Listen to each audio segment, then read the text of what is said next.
In today's video, I'm going to show you the exact way you can automate the whole entire media buying process so that you can get your time back and focus on other higher revenue driving activities. I believe media buying as a whole, as far as setting up campaigns, launching, pushing buttons, that is by far one of the most time consuming tasks that provides little to no value. Because if you're just a button pusher, you're just pushing buttons. You're not really growing the business. Rather, what makes or breaks a direct to consumer ecom brand in this economy is profit margin, capital efficiency, how diversified are you across multiple access channels, and are you acquiring first order profit? Because if you're not, well, then your business is set up for failure. So with that being said, we shouldn't spend loads of our time in the ad account week over week. We should be focusing on variables that move the needle for our business, which is better offers, better landing pages, better creatives, split testing these ideologies and gathering these data points so that we can come up with new offers, new product SKUs, new product bundles. The more time you focus on just what interest-based targeting or what ABO strategy I should run on the paid ads front, you are hurting your business rather than growing your business. These variables don't make or break your business. This is not gonna help you grow by 10% year over year or even 30% year over year. If you want to have incremental gains and you want to scale pretty hard, this is a pathway to do it. And I'm going to show you the complete automation process so that you get your time back. So this right here is pretty easy to manage. You go into your ad account, and then from there, you can go into automated rules at the campaign level. And then you can see what automated rules are active. And from there, we can just set up the specifics on these rules. So now to put in perspective, 4 total rules here. We have 2 rules mainly for increasing the budget at scale. And then we have the other rules in place to turn off an ad or turn on an ad. So now we have this right here. So anything by PGS, that stands for performance gate scaling. Now, granted, I did not come up with this structure or this organization of automated rules, but I got context from this from a mentor of mine that I invested into. But the strategy is pretty simple. So this is not my formula. I'm not claiming this as my own. This is from Professor Charlie. You can check this out on YouTube. I've invested into his program. He's a great mentor and an individual that understands media buying on a holistic, high level. And I'm just sharing some of the strategies that he shared with me that has worked across the board. So with that being said, this is the traditional formula of the structure for scaling or increasing the budget by 5%. So when you have a campaign and you go from $100 in daily ad spend, and you increase it by $100 over time, and you get to that $500 threshold.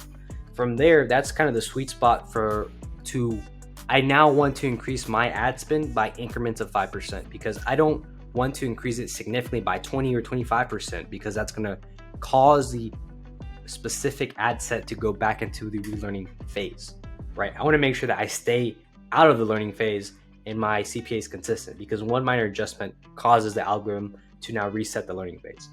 Now, granted, does that affect the total performance?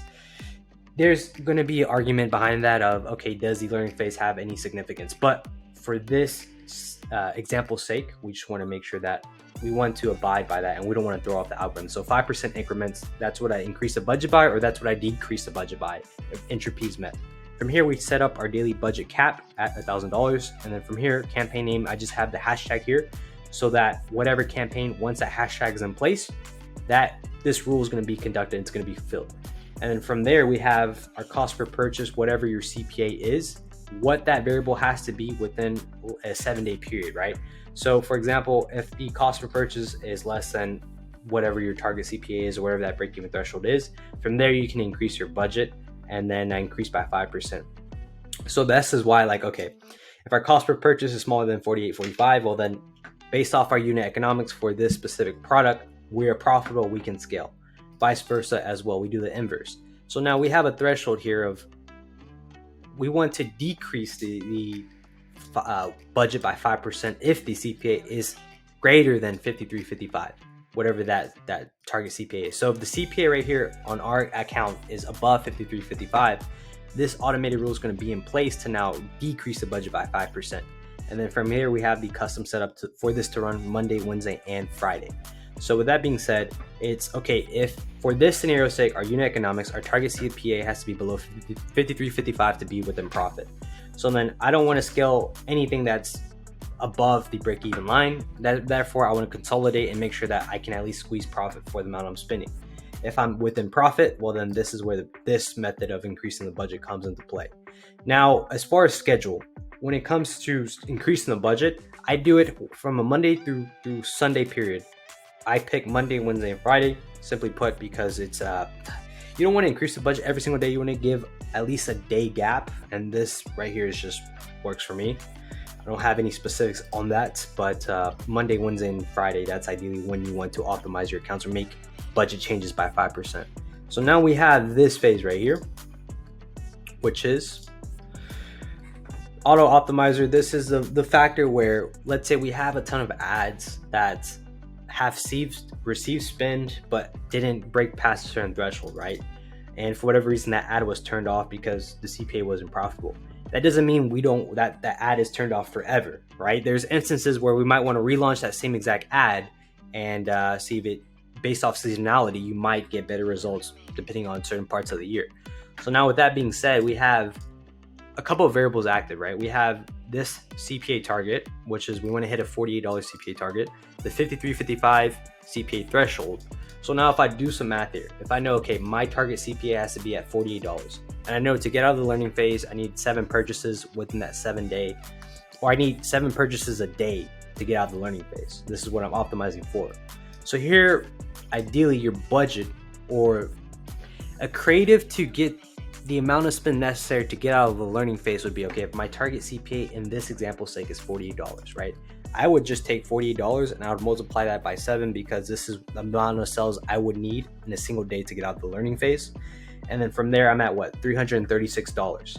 So now in a single campaign scenario, if I would turn off an ad, simply put, if it got greater than $336 in spend and the amount of purchases was smaller than 7, right? Because then I'm not getting out of the learning phase. I can't really scale this, so I want to turn this off.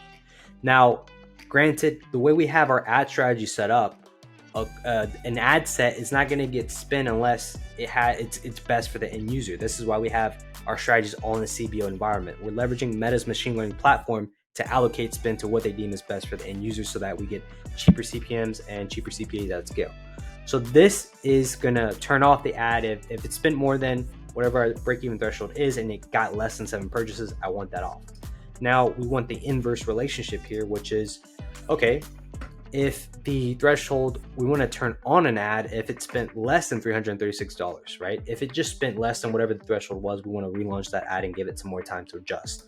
Now, when you have all of these 4 main rules running for your active campaign, you're increasing by 5% once your CPA is on track. Let me show my face again here. Let me do this real quick so you guys can see me.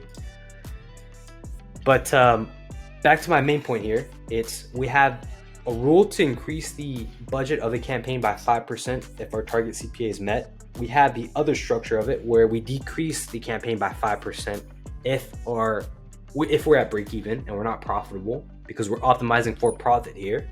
And then we have the 2 other rules that's going to turn on an ad because it got less spent based off the target CPA. And then we're going to relaunch an ad if it got significant spend or if it got less than X amount of spend and within target CPA.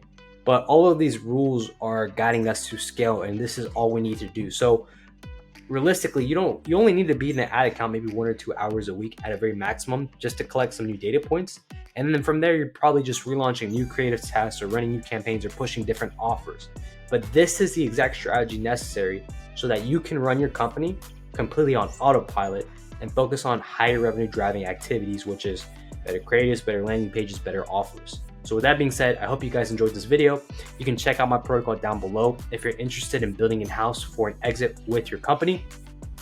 And if you do want to expedite that process and you want the exact protocol to scale within the next 90 days to exit your company, or what that structure looks like to organize your internal operations, feel free to book down a call below. You'll speak directly with me and I'll walk you through some of our recent case studies and ultimately how we're able to scale so effectively following the framework I just covered. So here you can check out my website, scalevelocity.io, and then I have just some of the resources here, just kind of breaking down the process of the thesis, and ultimately you can book in a call if you want to exit your company. So if you're tired of doing this by yourself, if you're tired of working with other agencies and getting burned, right? this process. Here we have testimonials from our existing clients that you guys can check out for more social proof. But with that being said, guys, I'll catch you in the next video.